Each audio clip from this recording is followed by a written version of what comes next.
আসসালামু আলাইকুম প্রিয় দর্শক, আমি রায়হান আব্দুল্লাহ স্বাগত জানাচ্ছি আমার চ্যানেল জার্নি দ্য ওয়ার্ল্ডে। আজকে আপনাদেরকে আমি দেখাতে চলেছি বাংলাদেশের এক হারিয়ে যাওয়া শহর পানামনগর। প্রায় কয়েকশো বছরের পুরনো এই শহর একসময় বাংলার বাণিজ্য ও ঐতিহ্যের কেন্দ্র ছিল। এখনও এখানে দাঁড়িয়ে আছে সেই সময়ের তৈরি দালান কোঠা, যা আমাদের ইতিহাসের নীরব সাক্ষী। আর পানামনগরের সবচেয়ে আকর্ষণীয় স্থান হল লোকশিল্প জাদুঘর। এখানে রয়েছে সেই সময়কার ব্যবহৃত অনেক আসবাবপত্র, যেমন কাঠের পালকি, প্রাচীন দরজা, আলমারি এবং সেই সময়কার ব্যবহৃত নানান উপকরণ এবং বাংলার গৌরব জামদানি কাপড়। এছাড়া সোনারগাঁও থেকে কিছুটা দূরে রয়েছে আগ্রার তাজমহলের আদলে নির্মিত চমৎকার স্থাপনা বাংলার তাজমহল। তাহলে দেরি না করে চলুন দর্শক ঘুরে দেখি বাংলাদেশের এই কয়েকটি আকর্ষণীয় স্থানগুলো।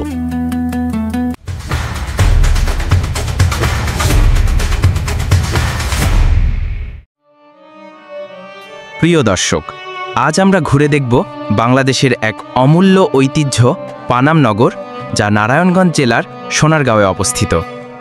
মুঘল আমলে এই নগরটির গোড়াপত্তন হয়েছিল। বিশেষ করে বাংলার 12 ভূঁইয়াদের নেতা ঈসা খাঁ যখন সোনারগাঁওকে তার রাজধানী করেছিলেন, তখন থেকেই এই অঞ্চল ধীরে ধীরে সমৃদ্ধ হতে শুরু করে। পরে 16 শতক থেকে 19 শতকের মাঝামাঝি সময়ে হিন্দু ধনী ব্যবসায়ী ও জমিদাররা এখানে বাসভবন গড়ে তোলেন। তারা মূলত কাপড়, সুতি বস্ত্র ও নীল ব্যবসার সঙ্গে যুক্ত ছিলেন। পানামনগর গড়ে উঠেছিল একটি সোজা সরু রাস্তার দুপাশে। প্রায় 600 মিটার দীর্ঘ সেই রাস্তাকে ঘিরে সারিবদ্ধভাবে তৈরি করা হয়েছিল দৃষ্টিনন্দন ভবন। বর্তমানে এখানে রয়েছে প্রায় 55টি প্রাচীন স্থাপনা। প্রতিটি ভবনই এক একটি শিল্পকর্ম, যেখানে দেখা যায় ইউরোপীয় ধাঁচ, মুঘল স্থাপত্য আর বাংলার নিজস্ব কারুকাজের সমন্বয়। খিলান, বারান্দা, কাঠের দরজা জানালা, লোহার গ্রিল আর দৃষ্টিনন্দন নকশা এই ভবনগুলোকে অন্যরকম বৈশিষ্ট্য দিয়েছে। একসময় পানামনগর ছিল বাংলার অন্যতম সমৃদ্ধ নগরী। এখান থেকে সুতি বস্ত্র ও নীল বিদেশে রপ্তানি হতো। ধনী ব্যবসায়ীদের বিলাসবহুল জীবন, জমজমাট বাজার আর সমৃদ্ধ সংস্কৃতি এই শহরকে গড়ে তুলেছিল বাংলার ইতিহাসে এক অনন্য নাম হিসেবে। তবে সময়ের সাথে সাথে নগরটির জৌলুস হারিয়ে যায়। 19 শতকের শেষের দিকে নীল চাষ বন্ধ হয়ে গেলে ব্যবসায়ীরা এখানে বসবাস কমিয়ে দেন। পরবর্তীতে দেশভাগ ও বিভিন্ন রাজনৈতিক অস্থিরতার কারণে অধিকাংশ পরিবার নগর ছেড়ে চলে যায়, ফলে পানামনগর ধীরে ধীরে জনশূন্য হয়ে পড়ে। বর্তমানে পানামনগর প্রায় ধ্বংসপ্রায় হলেও প্রত্নতত্ত্ব অধিদপ্তরের আওতায় এটি সংরক্ষিত। প্রতিদিনই অসংখ্য মানুষ ইতিহাসের টানে এখানে ছুটে আসেন। প্রাচীন ভবনের ধ্বংসাবশেষ আর স্থাপত্য আজও আমাদের সেই গৌরবময় অতীতের কথা স্মরণ করিয়ে দেয়। দর্শক, এবার চলুন দেখে আসি পানামনগরে ব্যবহৃত কিছু আসবাবপত্র নিয়ে তৈরি পানামনগর জাদুঘর, যেখানে সংরক্ষিত আছে বিভিন্ন প্রকার আসবাবপত্র যা সেই সময়কার বাসিন্দারা ব্যবহার করতেন।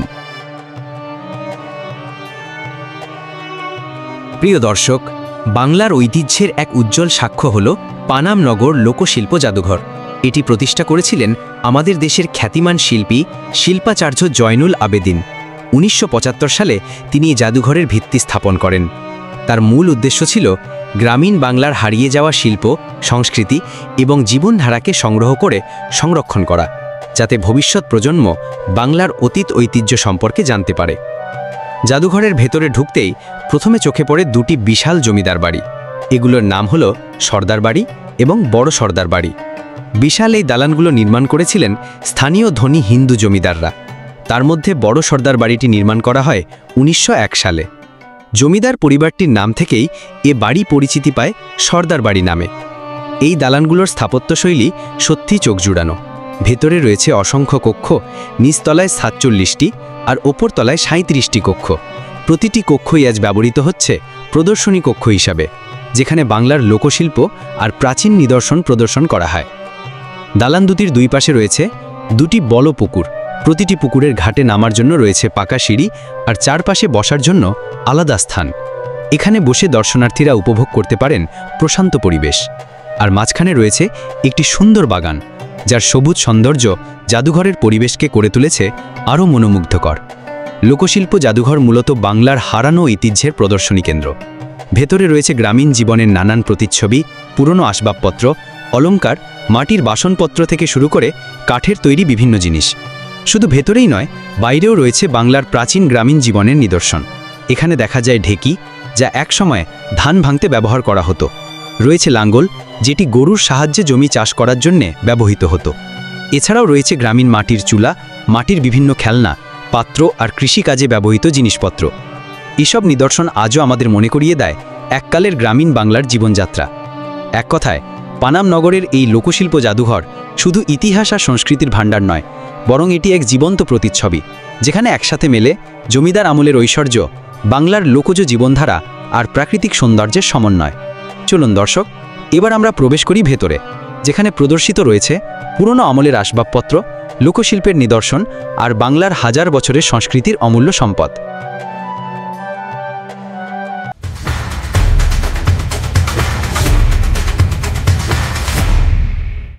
প্রিয় দর্শক, সোনারগাঁও লোকশিল্প জাদুঘরের ভেতরে প্রবেশ করলেই যেন আমরা হারিয়ে যাই এক অন্য জগতে।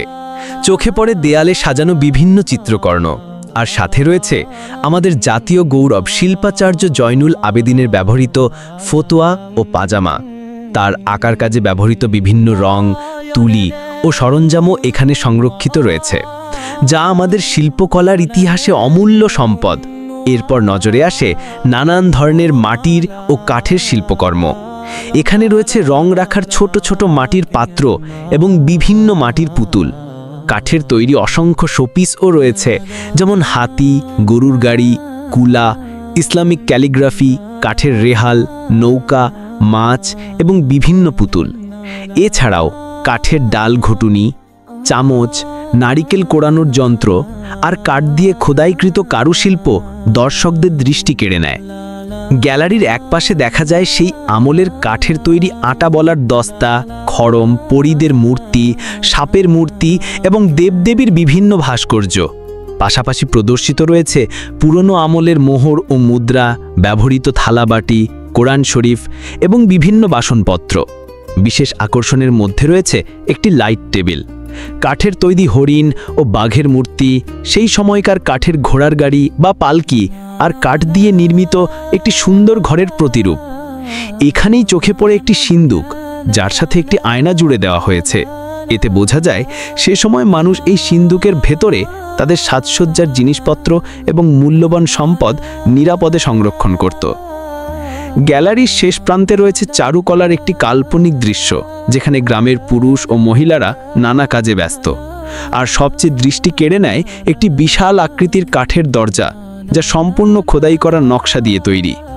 এভাবেই লোকশিল্প জাদুঘরের প্রথম গ্যালারির প্রতিটি নিদর্শন আমাদের নিয়ে যায় অতীতে, যেখানে ছিল সহজ সরল জীবন, লোকশিল্পের সমৃদ্ধ ঐতিহ্য আর গ্রামীণ বাংলার প্রাণবন্ত স্মৃতি।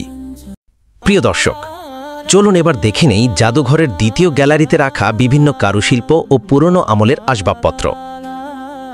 গ্যালারিতে প্রবেশ করতেই প্রথমে চোখে পড়বে বাংলার বিখ্যাত জামদানি কাপড়।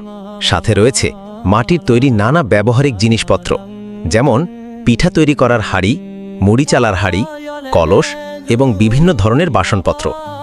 এর পাশাপাশি রয়েছে মাটির তৈরি নানান মূর্তি ও মোহর, ছোট ছোট কাঠ দিয়ে তৈরি করা বিভিন্ন ধরনের নৌকার কারুকাজ। তারপর দেখা যাবে মনোমুগ্ধকর ইসলামিক ক্যালিগ্রাফি, কাঠের তলোয়ার, গ্রাম বাংলার শাড়ি পরা আকৃতির মূর্তি, হাঁস ও বক পাখির মূর্তি, পুরনো আমলের খোদাইকৃত নকশা, মাটির গ্লাস ও কলস। এই গ্যালারিতে রয়েছে নানান রকমের আসবাবপত্র, জামদানি কাপড়ের সমাহার, তাঁতশিল্প, নকশি কাঁথা এবং সেই সময়কার খড়ম ও কাঠের জুতা। দৃষ্টি কেড়ে নেবে সেই সময়কার ঘণ্টা, কাঠ দিয়ে বানানো টুপি, হাঁসের মূর্তি, আয়রন মেশিন, কাঠ দিয়ে বানানো বিভিন্ন ধরনের ফলের কারুশিল্প। এর মধ্যে সবচেয়ে আকর্ষণীয় প্রদর্শনী হল নকশিকাঁথার উপর বাংলাদেশের মানচিত্র।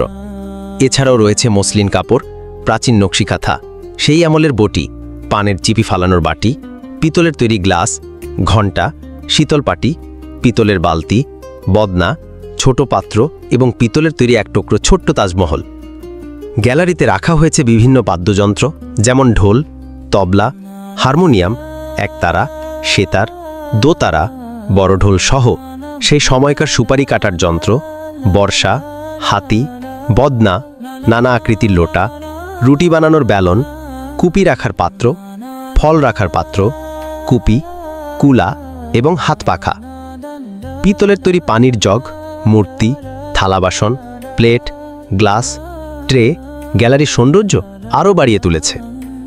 এখানে রয়েছে অসংখ্য সুপারি কাটার যন্ত্র এবং নানা আকৃতির পিতলের থালা বাসন। প্রদর্শনীর ভেতরে রয়েছে সেই সময়কার দৃষ্টিনন্দন গহনা, যেমন হাতের গহনা, পায়ের গহনা, কোমরের গহনা, গলার চেইন, কোমরবন্ধনী, ঝুমকা, হাতের চুড়ি ও পায়ের নুপুর। শুধু মানুষের জন্য নয়, সেই সময়কার প্রাণী যেমন গরু ও ঘোড়ার জন্যেও বিশেষ গহনার ব্যবহার দেখা যায়। সব শেষে রয়েছে শোভাময় ঝালবাতি, সাপের মূর্তি, পান রাখার ছোট্ট পাত্র, ঘণ্টা, শামুক, যুদ্ধে ব্যবহৃত ঢাল, তলোয়ার এবং বিভিন্ন দেবদেবীর মূর্তি।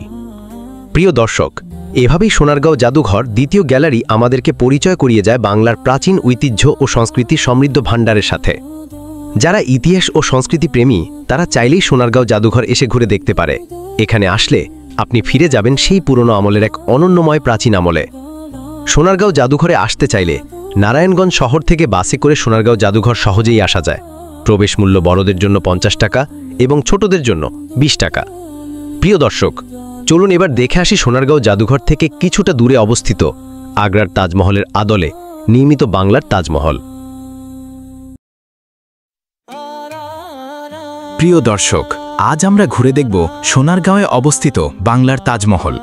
বাংলার তাজমহল নির্মাণ করেছেন চলচ্চিত্র নির্মাতা আহসানুল্লাহ হক মনির। ভারতের আসল তাজমহলের অনুকরণে এটি নির্মাণ করা হয়। কাজ শুরু হয়েছিল 2003 সালে এবং প্রায় 5 বছরের কাজের পর এটি সম্পূর্ণ হয়। নির্মাণে মোট খরচ হয়েছে আনুমানিক 7 কোটি টাকারও বেশি, যা মূলত স্থাপত্যের সৌন্দর্য এবং দীর্ঘস্থায়িতা নিশ্চিত করতে ব্যয় করা হয়। বাংলার তাজমহল নির্মাণে ব্যবহৃত হয়েছে বিভিন্ন প্রিমিয়াম উপাদান। এর মধ্যে রয়েছে মার্বেল টাইলস, গ্রেনাইট, ইট কংক্রিট, ব্রঞ্জ ও সজ্জার উপকরণ। স্থাপত্যে রয়েছে 4টি মিনার এবং একটি বিশাল গম্বুজ। তাজমহলের ভিতরে রয়েছে চলচ্চিত্র নির্মাতা আহসানুল্লাহ মনির ও তার স্ত্রীর সমাধি, যা আসল তাজমহলের মতো করে সাজানো হয়েছে। বাহিরের অংশেও বেশ কিছু আকর্ষণীয় উপাদান রয়েছে।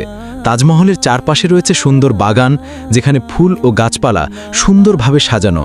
বাগানের মাঝখানে পানি ও ফোয়ারা রয়েছে, যা পুরো প্রাঙ্গণকে দেয় এক চমৎকার মনোরম পরিবেশ। প্রতিটি কোণেই কারুকাজ করা হয়েছে, যা দর্শনার্থীদের চোখে আনন্দের সৃষ্টি করে। দর্শক, পানামনগর, সোনারগাঁও জাদুঘর এবং বাংলার তাজমহল, এই সবগুলো ভিডিও যদি আপনাদের ভালো লেগে থাকে তাহলে অবশ্যই সাবস্ক্রাইব ও কমেন্ট করতে ভুলবেন না। আপনার একটি লাইক ও কমেন্ট আমাদেরকে ভিডিও তৈরি করতে আরও আগ্রহশীল করে তোলে। আজ এই পর্যন্তই, দেখা হবে পরের ভিডিওতে। আল্লাহ হাফেজ।